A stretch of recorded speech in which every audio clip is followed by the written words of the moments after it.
ઝારખંડમાં જેએમએમ અને કોંગ્રેસના ગઠબંધને રાજ્યપાલ સમક્ષ સરકાર રચવાનો દાવો કર્યો. હેમંત સોરેન ફરી એક વખત મુખ્યમંત્રી બનશે.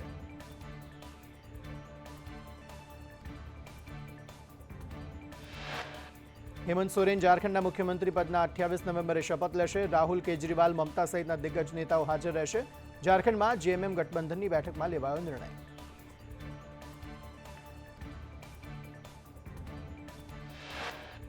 મહારાષ્ટ્રમાં મહાયુતિ સરકારની પ્રચંડ જીત બાદ મુખ્યમંત્રીને લઈ મહામંથન. દેવેન્દ્ર ફડણવીસ, એકનાથ શિંદે અને અજીત પવાર દિલ્હી જઈ હાઈકમાન્ડ સાથે ચર્ચા કરશે.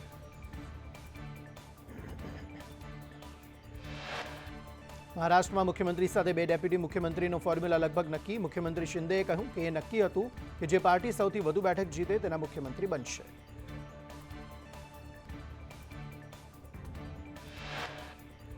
નવેમ્બરે મહારાષ્ટ્ર વિધાનસભાનો કાર્યકાળ પૂરો થતો હોવાથી નવી સરકારનું મંત્રીમંડળ આવતીકાલે અથવા પરમ દિવસે જ શપથ લઈ શકે છે. કાલે સવારે ત્રણેય પાર્ટીના ધારાસભ્યોની બેઠક મળશે.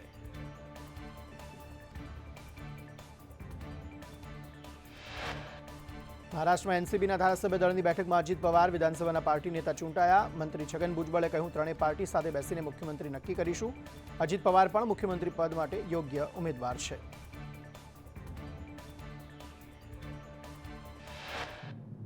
કારમી હાર બાદ ઉદ્ધવ ઠાકરેએ કહ્યું, આ લહેર નહીં સુનામી હતી. ઉદ્ધવે સ્વીકાર્યું કે આ ચૂંટણીના પરિણામો મહાવિકાસ આઘાડી માટે ફટકો છે. આ પરિણામો સંપૂર્ણપણે રહસ્યમય છે. આ પાછળનું રહસ્ય થોડા દિવસોમાં જાણવા મળશે.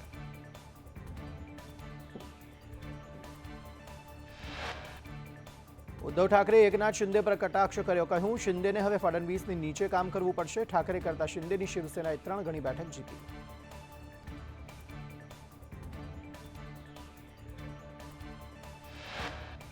મહારાષ્ટ્ર વિધાનસભાની ચૂંટણીના પરિણામ બાદ સંજય રાઉતે કહ્યું, અમે નિરાશ નથી. અમે લડનારા લોકો છીએ.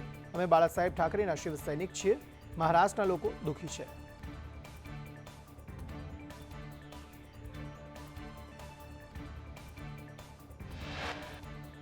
હાર બાદ ઉદ્ધવ ઠાકરે ટોળીના સાંસદ સંજય રાઉતે કટાક્ષ કરતા કહ્યું, નવી સરકારે ગુજરાત નરેન્દ્ર મોદી સ્ટેડિયમમાં શપથ લેવા જોઈએ.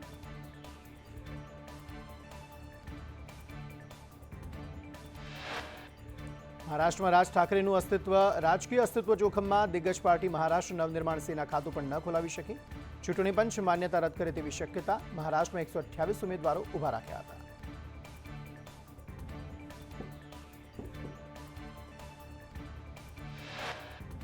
ઉત્તર પ્રદેશમાં પેટા ચૂંટણીના પરિણામો પર બહુજન સમાજ પાર્ટીના વડા માયાવતીનું મોટું નિવેદન. અમારી પાર્ટી હવે કોઈ પેટા ચૂંટણી લડશે નહીં.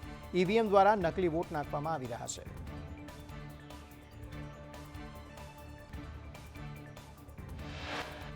બીજેપી સાંસદ અને અભિનેત્રી કંગના રનૌતે કહ્યું, પીએમ મોદીએ તેમનું આખું જીવન તપસ્યાના સ્વરૂપમાં જીવ્યું અને હું માનું છું કે વડાપ્રધાન મોદીનો જન્મ આ દેશને બચાવવા માટે થયો છે.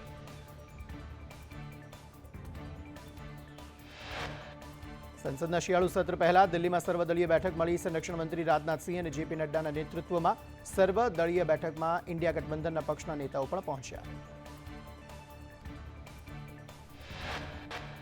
રાજ્યમાં લઘુત્તમ તાપમાનમાં 1 ડિગ્રીનો ઘટાડો. નલિયા 12.2 ડિગ્રી સાથે સૌથી ઠંડુ શહેર. અમદાવાદમાં લઘુત્તમ તાપમાન 15.7 ડિગ્રી. ગાંધીનગરમાં લઘુત્તમ તાપમાન 15.7 ડિગ્રી.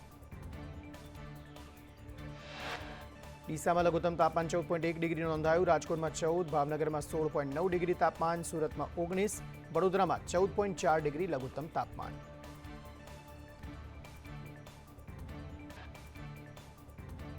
ખ્યાતિ હોસ્પિટલ કાંડ મુદ્દે સૌથી મોટો ખુલાસો. વર્ષ 2021થી અત્યાર સુધી 150થી વધુ કેમ્પ કર્યા. ઉત્તર ગુજરાત, અમદાવાદના ગામડાઓમાં કેમ્પ યોજી અનેક લોકોના હૃદય ચીર્યા.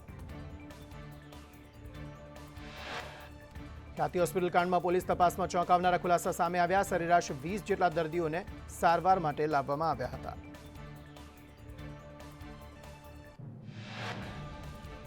પોલીસે તપાસમાં ઓપરેશનની 30 જેટલી સીડી મળી. ખ્યાતિ હોસ્પિટલમાં રોજના 2-3 હાર્ટ ઓપરેશન થતા હોવાનો ખુલાસો.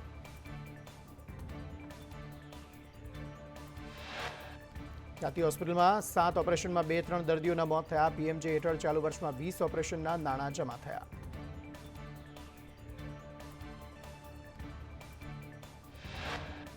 ખ્યાતિકાંડમાં હોસ્પિટલ સાથે જોડાયેલા 23 તબીબોને નોટિસ. અન્ય તબીબોએ સર્જરી કરી કાંડ કેમ કર્યો છે કે કેમ તે દિશામાં પોલીસની તપાસ. ખ્યાતિ હોસ્પિટલમાં 3 તબીબોની પૂછપરછને લઈ આવતીકાલે તપાસ રિપોર્ટ કોર્ટને સોંપાશે. ડોક્ટર પ્રશાંતના રિમાન્ડ પૂરા થતાં કોર્ટમાં રજૂ કરાશે. સાબરકાંઠાના ઈડરમાં ડીએપી ખાતરની અછત વર્તાઈ. ખાતરની અછતથી રવિ પાકોના વાવેતરમાં મુશ્કેલી, ખેડૂતોમાં ઓછી ઉપજની ભીતિ.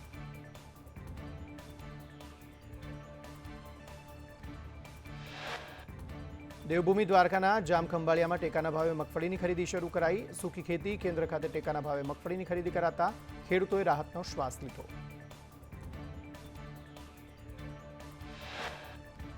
અમદાવાદમાં જુનિયર ક્લાર્કની પરીક્ષામાં છબરડાને લઈને હોબાળો. પેપર ક્રમાંક અને ઓએમઆર ક્રમાંક અલગ આવતા હોબાળો. ઉમેદવારોએ કુબેસ પ્રાથમિક શાળામાં હોબાળો મચાવ્યો.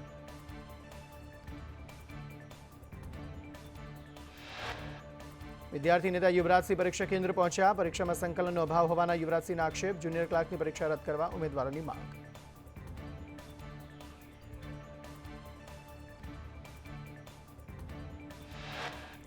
એમસીની પરીક્ષામાં છબરડા મુદ્દે મનીષ દોશીના પ્રહાર. સામાન્ય પરીક્ષાના આયોજનમાં તંત્ર નિષ્ફળ નીવડ્યું. ભરતીમાં ભ્રષ્ટાચાર ભાજપે શિષ્ટાચાર બનાવ્યું.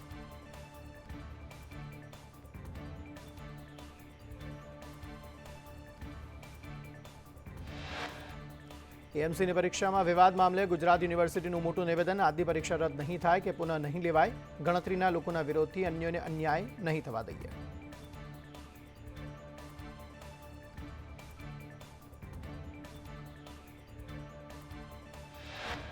અમદાવાદમાં વધુ એક મહાઠગનું કારસ્તાન. સરકારી અધિકારીની ઓળખ આપી કરી ઠગાઈ.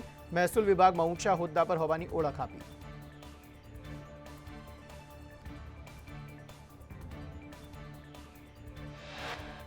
સુરતમાં ખોટા પેમ્પલેટ છપાવનાર આચાર્યને શિક્ષણ સમિતિએ કર્યા સસ્પેન્ડ. હિન્દુ સંગઠન વિરોધી પત્રિકા છપાવવા મુદ્દે કાર્યવાહી. જમાઈને બદનામ કરવા માટે ખોટા પેમ્પલેટ કર્યા હતા વાયરલ.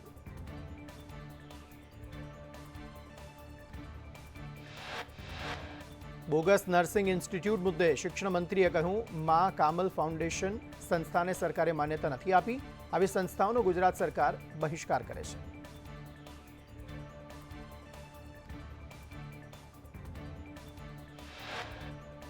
શિક્ષણ મંત્રી પ્રફુલ્લ પાનસેરિયાની લોકોને અપીલ. એડમિશન પહેલા તમામ રીતે ખાતરી કરી લેવી જરૂરી. યુનિવર્સિટી સાથે સંલગ્ન છે કે નહીં તેની ચોકસાઈપૂર્વક તપાસ કરવી જોઈએ.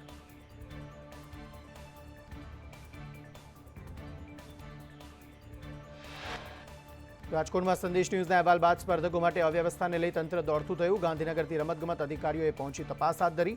અધિકારીએ પણ અવ્યવસ્થા હોવાનો સ્વીકાર કર્યો.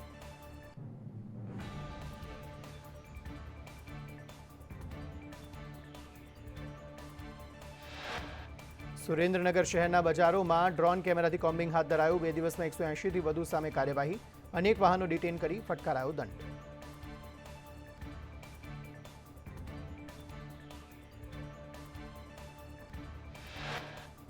મેઘરજમાં સંદેશ ન્યૂઝના અહેવાલની ધારદાર અસર. સ્થાનિકોને પાણીની સમસ્યાનું નિરાકરણ આવ્યું.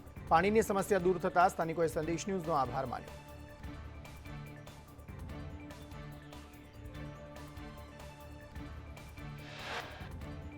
જૂનાગઢમાં સાધુઓના વિવાદનો રાજકીય રંગ. પૂર્વ ડેપ્યુટી મેયર ગિરીશ કોટેચાએ કહ્યું, જેણે બાપુની સેવા કરી તેને ગાદી સોંપવી જોઈએ. મંદિરની આવક જોઈ ગાદી પડાવવાનો વિવાદ અયોગ્ય.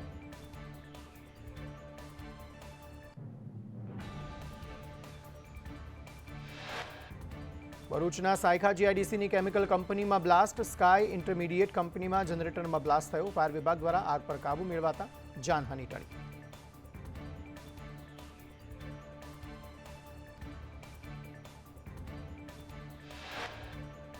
કલોલમાં બેફામ કાર ચાલકે મહિલા પર કાર ચડાવતા મોત. કલોલ કોર્ટ પાસે શાકભાજી વેચતી મહિલા પર કાર ચડાવી. અકસ્માતમાં 2 વ્યક્તિ ગંભીર રીતે ઇજાગ્રસ્ત.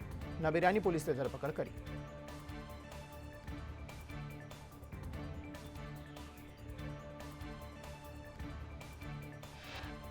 ભાજપના પૂર્વ કાઉન્સિલરના પુત્રની હત્યા કેસમાં પોલીસ કમિશનરે ભર્યા પગલાં. પોલીસની ખાતાકીય પ્રાથમિક તપાસમાં કસૂરવાર ઠરેલ તમામને સસ્પેન્ડ કરાયા.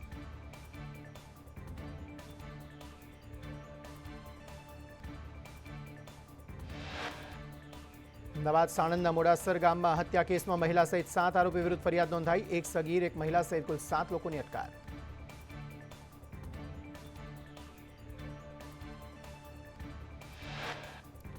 મહેસાણામાં બળાત્કારનો આરોપી પકડાયો. આરોપીએ સગીરા પર કર્યો હતો બળાત્કાર. મહેસાણાની એલસીબીની ટીમે આરોપીને ઊંઝાથી પકડ્યો.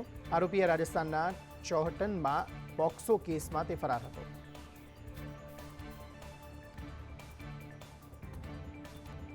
પાટણમાં બોગસ ડોક્ટર સામે નોંધાઈ ફરિયાદ. બાળક દત્તક આપવાના બહાને 1.20 લાખ લીધા. બોગસ ડોક્ટરે રૂપિયા પરત ન આપતા સમગ્ર હકીકત સામે આવી.